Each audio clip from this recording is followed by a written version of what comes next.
Bab 034. Dor. Aak. 1T. Mah panas sukses menebus B3 tis kanan Waldan.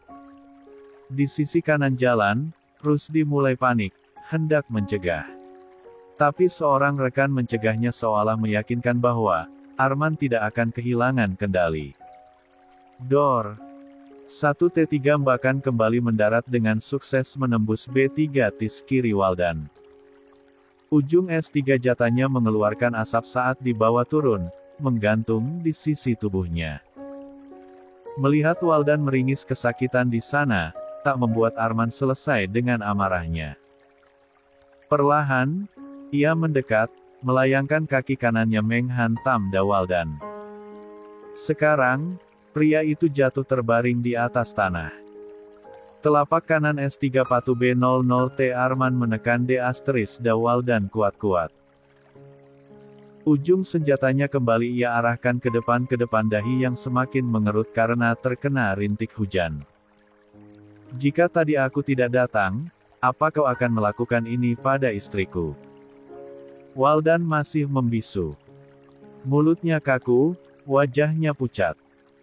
Hanya mata yang terus melotot takut, saat merasakan amarah singa reskrim yang sedang menyeretnya ke tepi jurang kematian. Sayangnya, aku masih butuh memori yang tersimpan di kepalamu itu. Kau harus terus hidup meski kali ini, di balik jeruji besi. Arman menoleh, memberikan kode kepada Rusdi untuk membawa Waldan ke mobil. 41. Setelah beberapa saat menahan diri, akhirnya Rusdi bisa dengan bebas bergerak. Ia bersama beberapa orang rekannya, menuntun Waldan pergi meninggalkan tempat tersebut. Angel, seloroh Rusdi saat memapah Waldan. Di sana, beberapa anggota masih standby sembari menyaksikan Arman berbalik, menghampiri Chelsea yang sedang berdiri dengan kondisi basah dan pakaiannya kotor karena terjatuh di atas kubangan. Hembusan napas Arman terdengar lirih seiring gerakan tangan yang menarik Chelsea ke dalam dekapannya. Maaf, Mas terlambat. Terima kasih karena kamu sudah memberikan kami petunjuk. Isak tangis Chelsea pecah begitu saja. Ia merengkuh punggung suaminya dengan erat, sembari resapi kehangatan yang begitu ia rindukan selama 2 malam berpisah. Tanpa mengatakan apapun lagi, Arman mengangkat Chelsea, menggendongnya ala bridal style. Berjalan meninggalkan tempat tersebut, diikuti para bawahannya dari belakang. Meski belum merasa lega sepenuhnya karena setelah ini harus berjuang memulihkan kondisi mental istrinya yang sudah pasti trauma, tapi Arman sangat bersyukur, bisa melihat dan merengkuh pujaan hatinya, setelah hampir putus asa. Ya, jika berbalik ke belakang, lah hampir benar-benar runtuh karena tidak menemukan Chelsea di gudang bekas pabrik, kemarin pagi. Namun, petunjuk lain tiba-tiba ditemukan. Komandan. Seorang petugas berbaris keluar sembari mengangkat selembar kertas lusuh di tangannya. Kamu menemukan ini di ruangan belakang. Jangan-jangan ini ditulis oleh istri Anda. Tangan Arman bergerak cepat menarik lembaran kertas tersebut dari tangan anak buahnya. Matanya memicing saat mencoba untuk membaca satu kata yang tertera di sana.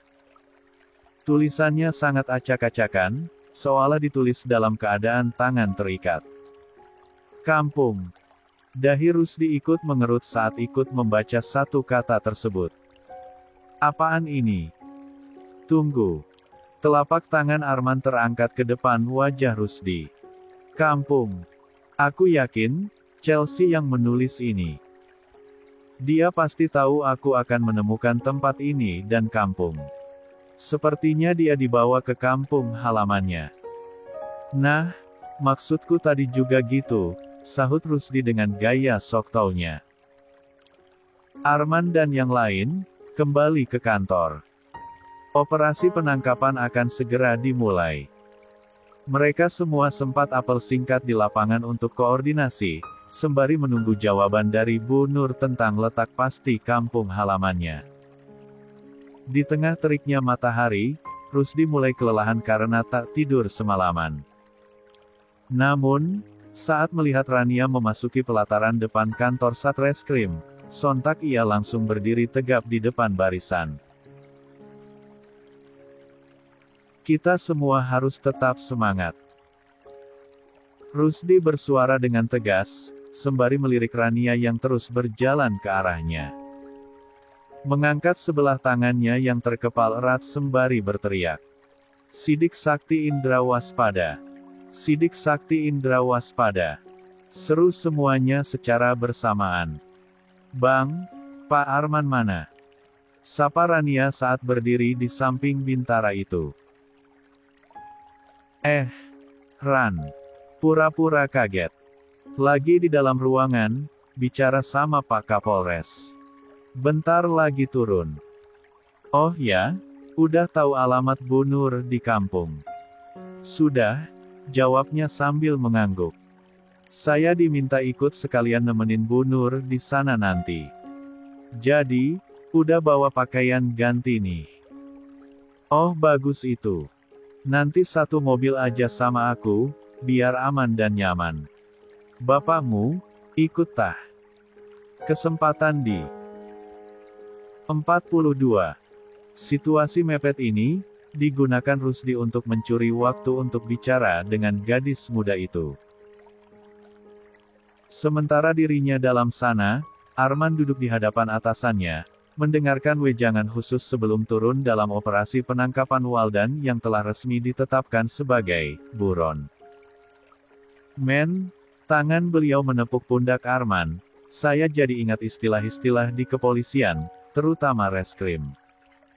Sebelum bertugas itu, buat deklarasi dulu, supaya ingat, hati-hati. Yang artinya begini. Lanjut beliau.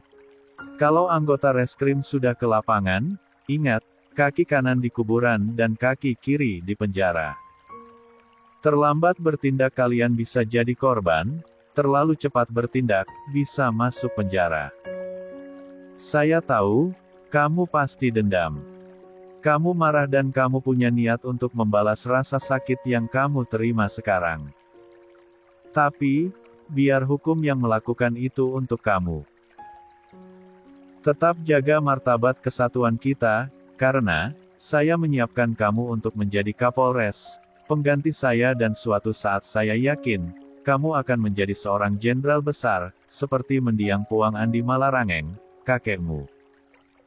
Setiap ucapan sang Kapolres dipahami dan diresapi hingga ke hati oleh Arman.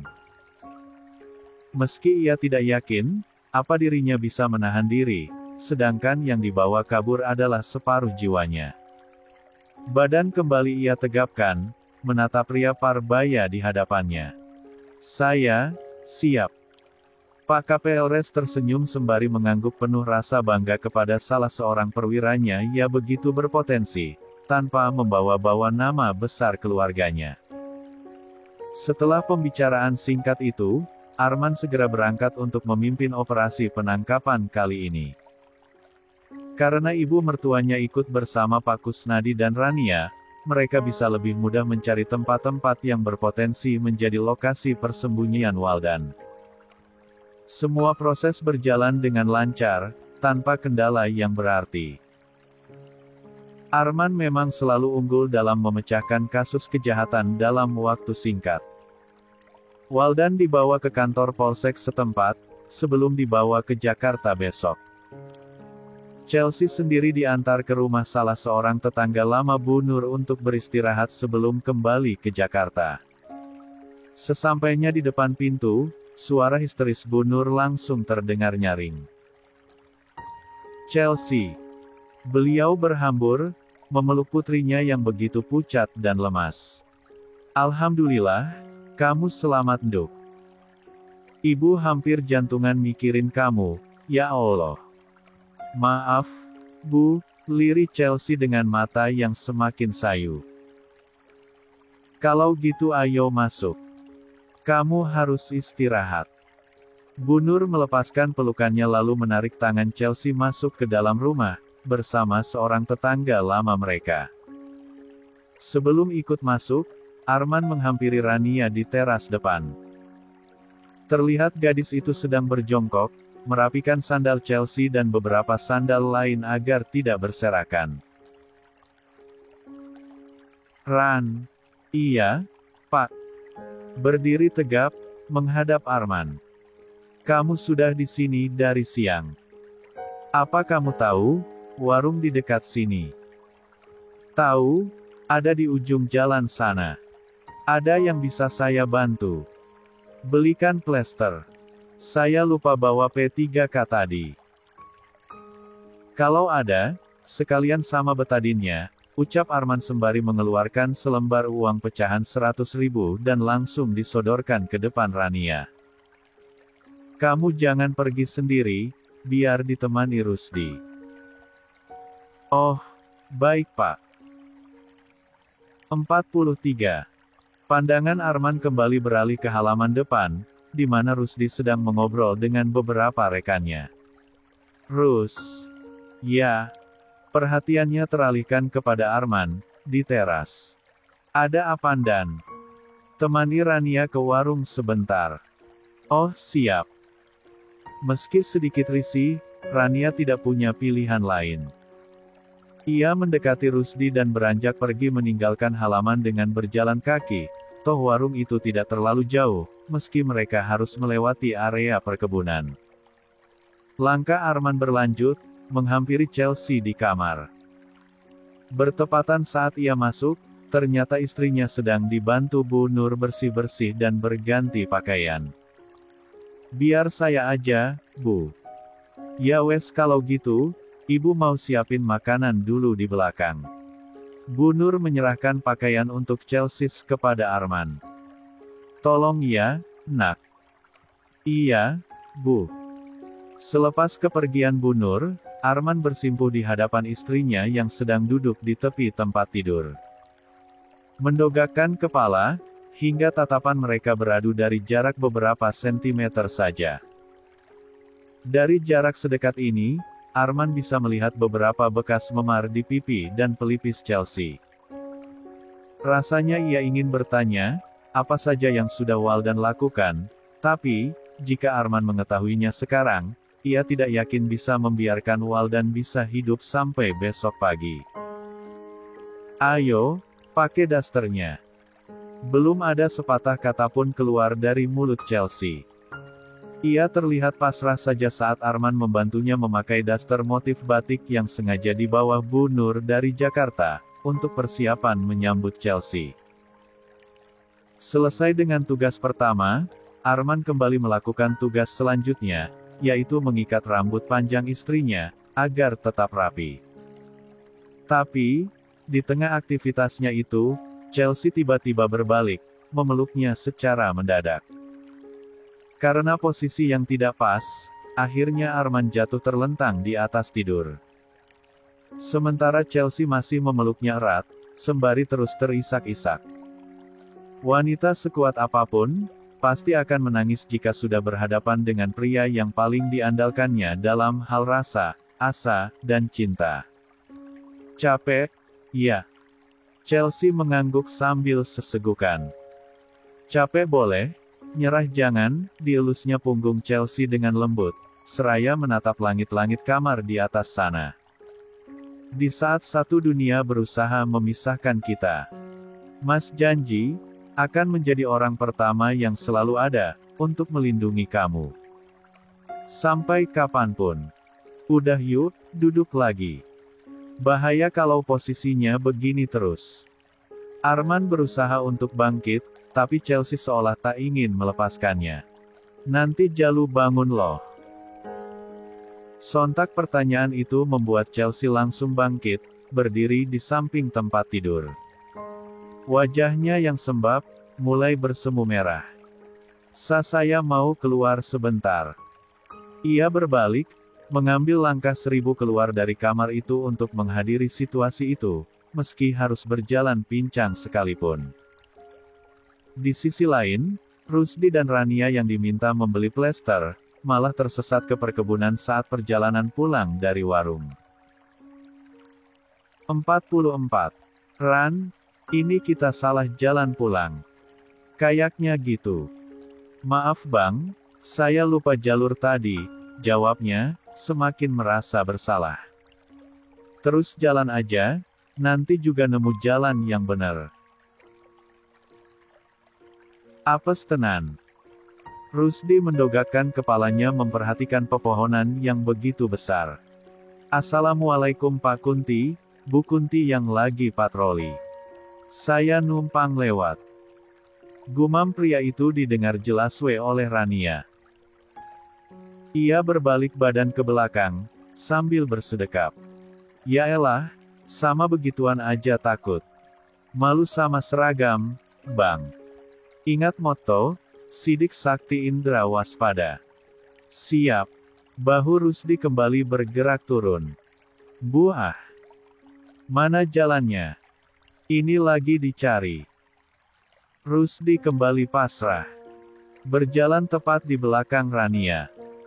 Namun, pandangannya tiba-tiba tertuju ke sisi barat perkebunan. Hal tersebut membuat kedua kakinya bergetar. Tangan Rusdi terulur, menarik bahu Rania. Apa sih? Rania berbalik menatap Rusdi dengan kesal. Yuk lari yuk. Kenapa?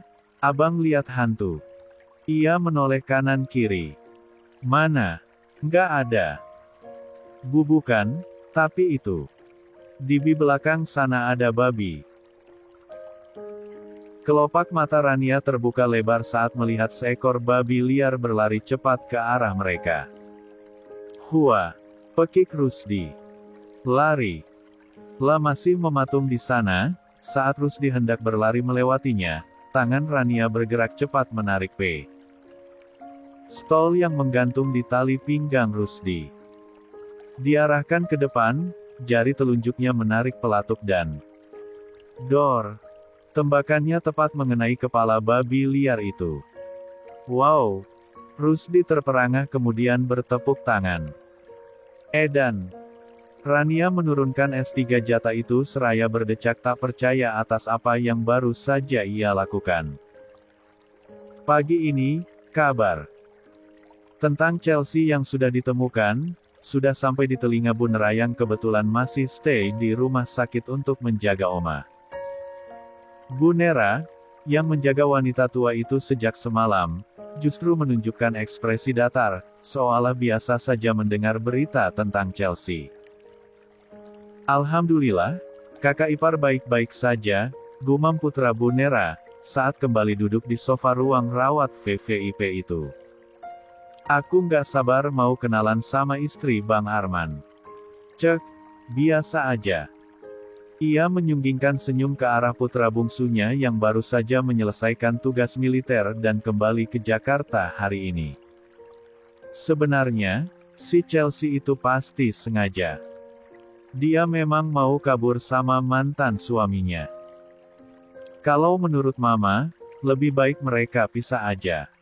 Jari-jarinya mungkin gak cocok. Gara-gara nikahin janda itu, keluarga kita jadi banyak masalah. Memang paling benar, Arman itu jadi CEO aja di perusahaan Oma Lusita. Mungkin dengan begitu, dia bisa ketemu wanita yang lebih pantas, bukannya perempuan bekas anak buahnya. 45.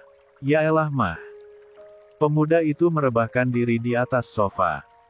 Mama aja pas muda kerja kantoran, tapi dapatnya kang bengkel sebelah rumah nenek. 46. Katanya, menjadi pendamping abdi negara, bukan hanya soal seragam. Tapi juga kesanggupan, komitmen dan mental. Dari banyak momen mengesankan di sidang BP4R kami.